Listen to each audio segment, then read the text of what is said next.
Hello बच्चों, चलिए प्रश्न को देखते हैं। जीव विज्ञान की शिक्षक ने सुकन्या को चने के बीज को गीले कपड़े में लपेटकर जल से एक पेट्री डिश में रखने के बाद निर्देश दिए। सुकन्या ने सवेरे अवलोकन किया कि चने के बीजों का आकार बढ़ गया है तथा पेट्री डिश में जल की मात्रा अत्यधिक कम हो गई है। सुकन्या ने जीव विज्ञान के कालखंड में उपरोक्त प्रयोग पर आधारित घटनाओं के बारे में विषय शिक्षक से पूछा। उपरोक्त गद्यांश को ध्यान पूर्वक पढ़िए तथा प्रश्नों के उत्तर परासरण क्रिया का महत्व है। प्रश्न की मुख्य अवधारणा है अवधारणा इस प्रश्न की मुख्य अवधारणा है परासरण क्रिया। देखिए, अगर बात की जाए परासरण क्रिया के विषय में कि परासरण क्रिया क्या होती है, तो देखिए परासरण क्रिया क्या है। जल के अणुओं का अर्धपारगम्य झिल्ली द्वारा उच्च सांद्रता से निम्न सांद्रता की ओर अभिगमन क्या कहलाता है? परासरण कहलाता है। जब क्या होता है, जल के अणु क्या होते हैं, उच्च सांद्रता से क्या जाते हैं, निम्न सांद्रता की ओर जाते हैं एक अर्धपारगम्य झिल्ली द्वारा, तो उसे हम क्या कहते हैं? परासरण कहते हैं। जल के अणुओं का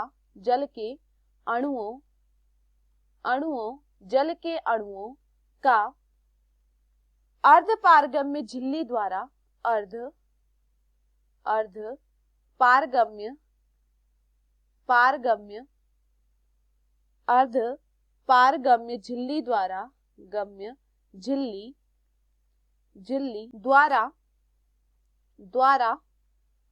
अर्धपारगम्य झिल्ली द्वारा उच्च सांद्रता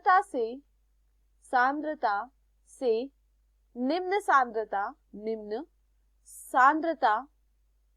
निम्न सांद्रता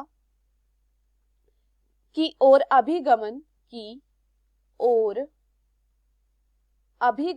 यह क्या कहलाता है? उसकी ओर अभिगमन परासरण कहलाता है। यह परासरण कहलाता है। अब देखिए, अगर हम बात करें परासरण क्रिया का क्या महत्व है, इसके महत्वों के विषय में अगर हम बात, तो देखिए अगर हम इसके महत्व को देखें तो सबसे पहला महत्व क्या होता है इसका महत्व है कि जो जड़ होती है, जड़ द्वारा क्या होता है, मृदा से जल को क्या किया जाता है, जल का क्या होता है, अवशोषण होता है अंतः परासरण द्वारा। यहाँ पर क्या होता है, जो जड़ होती है, जड़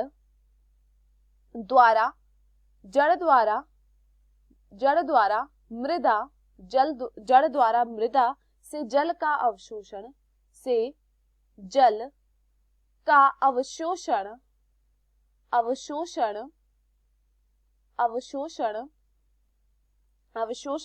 अंतः परासरण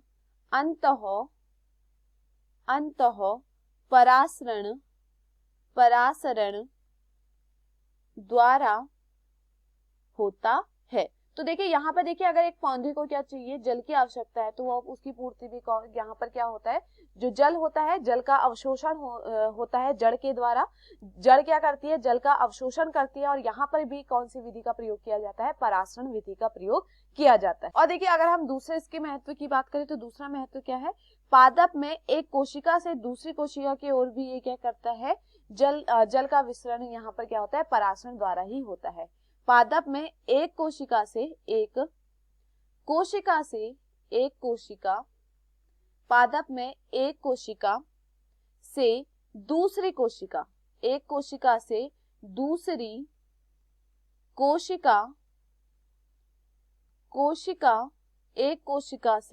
कोशिका में जल का विसरण यह भी किसके द्वारा होता है? परासरण क्रिया द्वारा ही होता है। देखिए, उसके बाद अगर हम बात करें, जो कोशिकाओं की जो फूली हुई अवस्था होती है, जैसे कि अगर मैं बात करूं, मैं एक किशमिश लेती हूँ और किशमिश को क्या रख देती हूँ, मैं जल में रख देती हूँ, तो किशमिश का जो फूलना है वह भी किसके कारण हो रहा है? किशमिश की जो कोशिका है वह क्या जा रही है, जल को अवशोषित करके क्या जा रही है, फूल जा रही है। तो यह भी किसके कारण हो रहा है? यह भी परासरण विधि के द्वारा ही हो रहा है। और देखिए, अगर हम यहाँ पर बात करें यहाँ पर देखिए क्या, जैसे कि हमने कहा कि एक पेट्री डिश में क्या रखा गया, जल रखा गया और उसमें क्या रखे गए, चने रखे गए। तो अगले दिन सुबह यह देखा गया जो चने थे वो क्या गए थे, फूल। तो उनकी चने की जो कोशिकाएं हैं वो उन्होंने क्या किया, जल का अवशोषण किया, जिसके कारण क्या हुआ, जो जल था, जो चने थे वो क्या गए, फूल गए। तो देखिए कोशिका की फूली हुई अवस्था अभी किसके कारण होती है, परासरण के द्वारा होती है। तो यहाँ पर यह भी एक उदाहरण, यहाँ भी यह भी एक महत्व है, कोशिकाओं की फूली हुई अवस्था, कोशिकाओं की फूली हुई अवस्था, फूली हुई अवस्था, यह भी किसके कारण है, यह भी परासरण के कारण होती है। देखिए पादप के जो विभिन्न अंग होते हैं, विभिन्न अंगों तक जल का विसरण भी, यह भी इसी के कारण होता है। कोशिका विभाजन के पश्चात जो कोशिकाओं में वृद्धि होती है, वो भी किसके कारण होती है, उसमें भी परासरण का प्रभाव होता है। तो देखिए यहाँ पर क्या है, परासरण के क्या है, अनेक महत्व यहाँ पर देखे जा रहे हैं। मैं आशा करती हूँ आपको यह समझ में आया हो। धन्यवाद।